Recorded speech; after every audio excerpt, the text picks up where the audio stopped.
Hello and welcome. I'm Imran Garda, sitting in for Riz Khan. Are the winds of change blowing over the Arab world and spurred by the popular protests in Egypt? Since January the 25th, millions have taken to the streets demanding the resignation of President Hosni Mubarak, who has ruled the country for 30 years. At least 300 people have been killed, but protesters remain undeterred, calling for democracy, media freedom and an end to corruption. Now, massive demonstrations in Egypt have triggered rumblings of discontent across other Arab nations as well. And in the face of growing anger in Yemen, President Ali Abdullah Saleh agreed not to run for another term and said his son Ahmed would no longer succeed him. Algerian President Abdelaziz Bouteflika announced he would end a state of emergency after 19 years and called for the broadcast media to provide fair coverage of legalized national organizations. King Abdullah of Jordan dismissed his prime minister and cabinet and urged the new premier to initiate speedy political reforms. And in Syria, President Bashar al-Assad has promised to hold municipal elections and loosen state control over media. So today we ask, could the protests in Egypt generate momentum for reform across the Arab world? And just remember, you can call in with your questions and comments, and you can send us an email or even a text message on the show. Well, joining us now on the show from Singapore is Dr. Saaduddin Talib, a former member of Yemen's former Anti-Corruption Commission and now a critic of President Saleh. Syrian human rights and anti-censorship activist Anas Qatish is with us from Boston, and with him is writer and blogger Khalid Loom. Welcome all of you to the show, gentlemen. Khalid Loom, if I could start with you, these subsidies and benefits and vaguely defined and sometimes unspecified promises of political change from these leaders, have these allowed the leaders to pull the rug from beneath the feet of the protesters, or would the protesters and those calling for reform not be taking any of it seriously? I would imagine that they're not taking it very seriously at all. If you look at the situation in Algeria or Yemen or Jordan, you're still seeing people going out and protesting. You're still seeing people flocking to those who are trying to mobilize people to recreate something similar to what we saw in Tunisia or what we saw in Egypt recently. So I'm not convinced that lowering the price of sugar or cooking oil is going to stop Algerians from going out into the street and demanding that their government respond to their political demands, which is what I think most of these protests are really about. Mr. Loom, what was so special about Tunisia? Why was it the straw that broke the camel's back?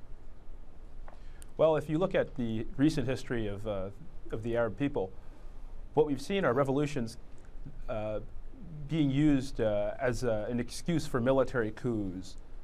You have the history in Egypt, in Tunisia, in Algeria, where the military claims to introduce some sweeping change in politics by overthrowing a monarch or overthrowing another politician, and then continues to rule for decades without any accountability.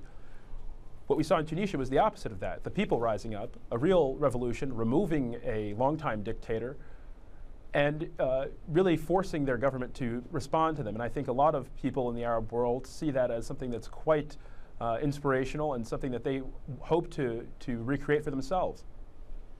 Well, as this conversation expands and contracts, we're going to be looking at specific countries and, of course, general trends across the region. Let's ask Anas Qatish about Syria. There was a day of rage planned for Syria, just like there was in Egypt, but nobody seems to have turned up. Why?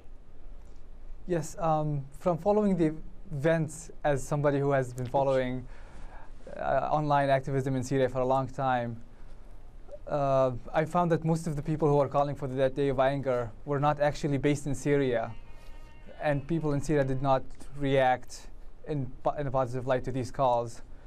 I think it was mostly opposition members outside, and opposition outside Syria has little connection with people inside the country. So especially that there were calls mostly sectarian and just political vengeance, it does not really resonate with the demands of people in Syria. Talking about resonating with the demands of the people in Syria, what keeps Bashar al-Assad having so much popularity? Is it because a lot of his policies and official statements with regards to foreign policy are with the Arab street, are with the Syrian street, as opposed to, say, for example, a place like Egypt, where Hosni Mubarak had a peace deal with Israel, which was in no way reflective of the views of the majority of people there? Mm-hmm. Absolutely. People, even who are not fans of the regime, swear by the foreign policy of Syria. They see it as tried and proven, as it has survived many tests in facing outside pressure, especially after the assassination of Hariri in 2005. Saaduddin Talib, as we talk about Yemen and a lot of the grievances that people have in Yemen, corruption comes up quite often, very close to the top of the lists of grievances. You were part of an anti-corruption unit in Yemen. Why did you resign? Thank you for having me. My resignation is basically because I thought that the Anti-Corruption Commission was not doing its job. And the reason for that is quite straightforward, is that it was actually structured in a way that prevents it from doing its job. And it is important to characterize the regimes that we are talking about. For instance, Tunisia, Egypt, and Yemen basically they have parallel characteristics in the regimes. And I want to expand a little bit on that because it really describes the form of rule in these three countries. It's basically these three countries were run by a regime that is a despotic regime, controlled by one person and his family, and they have the opportunity to loot basically the wealth of the nation. Only now we see all over the international media what is the wealth of President Mubarak, and all the media is talking about 40 to 70 billion dollars. Mm-hmm. It's the same. It was the same in Tunisia, and I think, and I'm sure it is the same as well in Yemen. This kind of corruption, yep, where the ruler is in control of the state wealth, is basically comes down to what's called in the corruption science as state capture. These state captures, that's why I see it as quite ridiculous that these regimes are able to reform. Okay. Basically, reform. Okay. Sorry to interrupt you. I want to look at the relationship. I'm going to come back to you, sir. I want to look at the relationship with the most powerful nation on earth, the United States. It's quite interesting to see the U.S. reaction to all of this. Let's hear what President Obama's special envoy to Egypt, Frank Wisner, said about President Mubarak over the weekend. The president must stay in office in order to steer those changes through. I therefore believe that President Mubarak's continued leadership is critical. It's his opportunity to write his own legacy. He's given 60 years of his life to the service of his country. This is an ideal moment for him to show the way forward.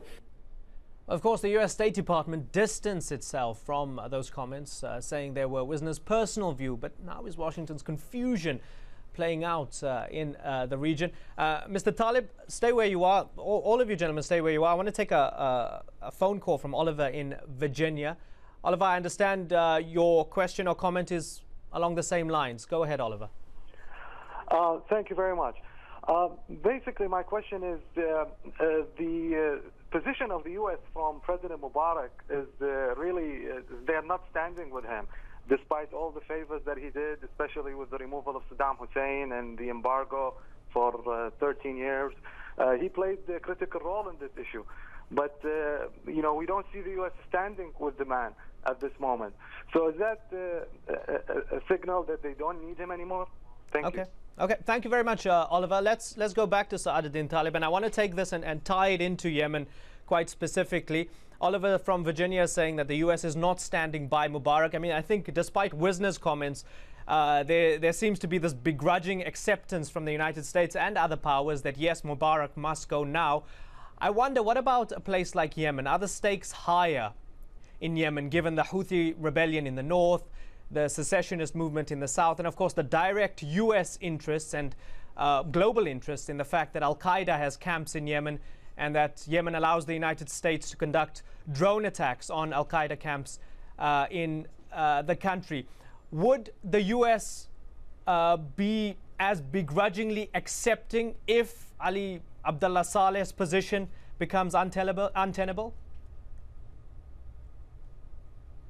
Definitely.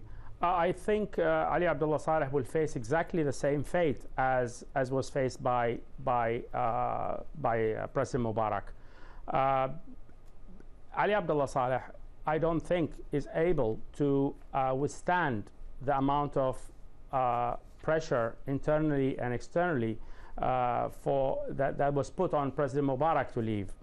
I think Ali Abdullah Saleh will be an easier issue. I think what's important to note here is that the rest of the countries that have already been tired of these regimes that have, everybody knows, the taxi driver knows, the fruit seller knows, that the people who are ruling the country have been taking its wealth. And therefore, the test here is really what happens in Egypt.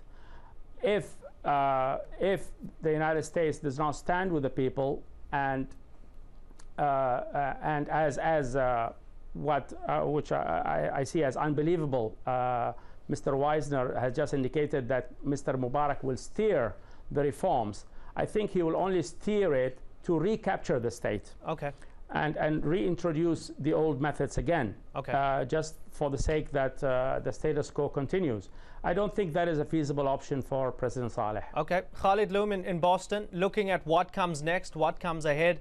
A lot of the fears from many Western commentators and Western leaders and policymakers is the incompatibility, as they would put it, between Islamism and secular liberal democracy. We get the example that they tend to use of Hamas winning the elections in the Palestinian elections in 2006, but at the genesis of their fears is always the example of Algeria in that election, which triggered the civil war.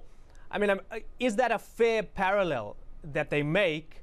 And how much has the Algerian political landscape changed since those dark days? I think that in the particular case of Algeria, and I think in Egypt as well, there is an exaggeration of the possibility of the repeat of what happened in 1992 in Algeria. Recently in Algeria, and by recently I mean the last 15 years, you've really had the practical extermination of the political force of the FIS, which was the party that won those elections in 1992. There's been a series of amnesties over the last 10 years that have been geared towards allowing people to take basically be absolved of the political ramifications of having been members of the FIS or having been members of the Islamist movement, while being given some kind of guarantee that they won't participate in politics. So they'll be given a little bit of money, maybe they'll be given a stipend, and they'll be told, don't speak up on politics, don't participate. Those who do participate, or who, I should say rather, those who do speak up, usually get whisked away and are arrested pretty quickly, then released, because they've learned their lesson, as someone in government might say. What you have now in government, you have the FLN, the RND, which are two basically secular political parties, establishment parties, and then the third party in the coalition is the MSP, or the Muslim Brotherhood, the Algerian Muslim Brotherhood, which is a pretty moderate party. Outside of that, the opposition is practically devoid of any organized Islamist force. They've been demoralized, they've been largely discredited because there are some of them who have participated in electoral processes through the MSP. And so most people in Algeria are completely divorced from the opposition as well as the government. The elections are seen as a sham. and people really aren't looking to participate in the system as it stands. It seems as if it's a pretty bleak political landscape. I want to tap into our inbox for a bit. There's an email from Asif Rana from Hounslow in the UK, and he asks, what is the likelihood of Saudi Arabia, the most repressive regime in the region, seeing protests on its streets? Let's ask Anas Katish about that. Anas, what do you think? Yes, I think it's highly unlikely. There has been some people demanding more women's rights or accountability for people responsible for the people who died in floods in Jeddah and Riyadh. But I think people revolt out of hunger. And country being, Saudi being the rich oil country that it is, it's highly unlikely that we'll see a similar popular movement as we've seen in Tunisia or in Egypt. Okay. So I think it's just not a possibility. Okay, let's take another phone call. Mohammed from California. Mohammed, go ahead. Hi, how are you doing today? Hello, Mohammed. Go Hello? ahead. Yeah. I just go back to when you asked the question about the reference. I think for Algeria or other country like Syria, nothing happened like you said. Basically, it's Tunisia is not the reference for these people to go out in the street and get what they want. Basically, they are waiting for Egypt and what can happen from Egypt. And basically, also there is the second thing. It seemed like it's a little bit strange what happened in Tunisia, and we want to know exactly directly who gave the order to Zain al-Abidin to leave the country.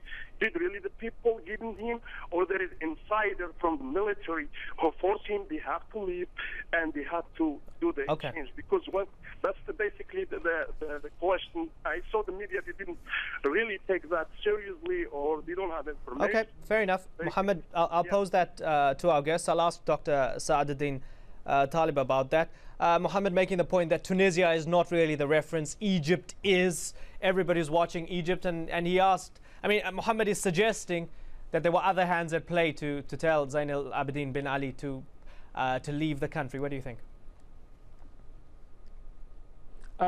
I agree that Egypt is a better reference to the Arab world. That does not deny that Tunisia is another point of reference. If I remember that the concessions that were made by President Saleh, for instance, were first attempted after the Tunisian revolution, and when Egypt was only beginning to rise. Now, if the Egyptians themselves are doing this because of what happened in Tunisia, that is a huge encouragement to the Egyptian people, and they were carrying the flags of Tunisia. And therefore, but that does not exclude that Egypt is a change in Egypt, and I mean good change in Egypt, will open the floodgates of Arab spirit in the streets to actually get rid of most of the regimes that have been practicing corruption, and they have been not delivering services to their people like they should have, and they've taken unacceptable positions in different political issues. So therefore, I think still that Egypt is the major place to look for, and I believe that the change that has already happened in Egypt will be followed by bigger change in other countries. Okay, let's go to Anas Katish in Boston. Anas, I want to ask you about a big non-Arab power that in many ways is at the heart of all events related to the Middle East, Iran. Do you think that the Iranian leadership has been disingenuous here because they're championing and claiming the protesters, yet they have their own problems with regards to political dissidents and an internal crackdown on political agitation? Mm-hmm. I think it's very understandable that the Iranian regime would be cheering on the Egyptian protesters. After all, the Mubarak regime was a natural enemy, let's say, of Iran, along with maybe Saudi. And for Iran, if Mubarak goes down, it's more likely that whoever succeeds him will be a better ally, let's say. So it's perfectly normal that the Iranian regime are supporting them. And just today they announced that they did not, from Hezbollah, Hassan Nasrallah, have announced that he was late on announcing support for Egyptian protesters because they were afraid that they would be linked with outside forces, whether it be Hezbollah, Iran, or Hamas, or even Israel or the US, as the governmental state TV in Egypt is trying to promote. Yeah, I mean, this is what makes it all the more fascinating, because it's not just state relations, it's state and non-state actors that come into the mix with regards to every uprising and revolt in the region. Let's go to Khalid Loam. Khalid, we keep focusing on the political heads of state in each country and their similarities. What about the armies? Would we possibly see the armies of other countries, if there's a massive Egypt-like or Tunisia-like revolt, would we see the armies taking a similar role to the role we saw in Tunisia and Egypt? The role that you see the Tunisian military taking, I think, owes to the very specific context that Tunisia's uprising took place, and the very specific nature of their military.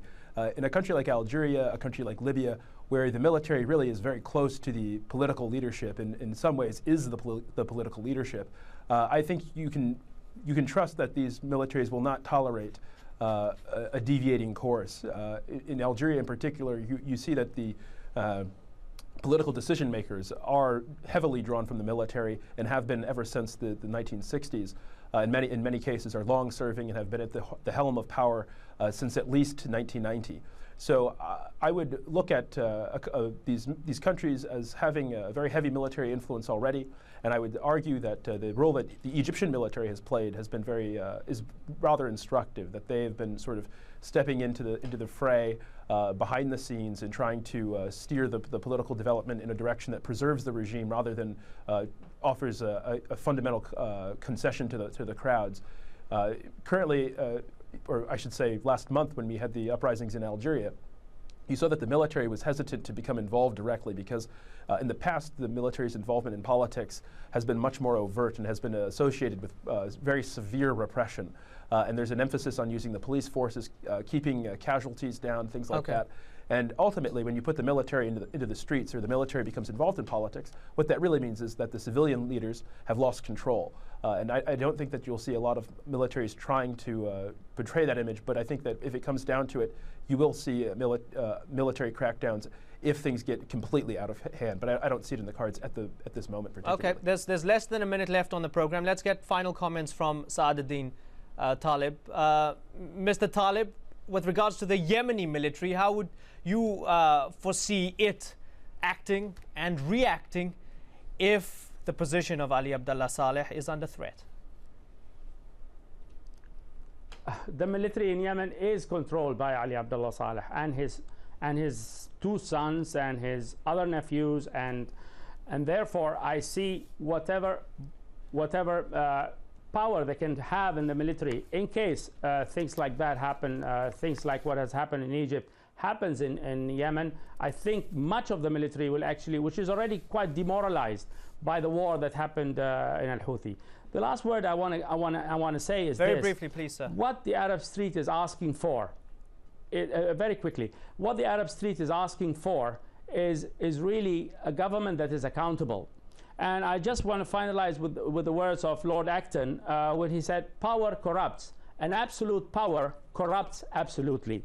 I think the people in all the Arab countries want an accountable, articulately put government, and they want. Sir, I'm going to have to interrupt you because we have run out of time. Free from corruption. Articulately put with those final words, Yes. Saaduddin Talib, Anas Qatish, and Khalid Loom. Thank you very much for joining us, and thank you, the viewer, for being with us. Remember, you can follow the show on Facebook and see what we're up to there. You can give us your feedback on the show and post your questions and comments. And on the next show, as the political standoff on the streets of Cairo continues, what is at stake for Israel, Egypt's closest ally in the region? Make sure to tune in for that. We'll see you next time.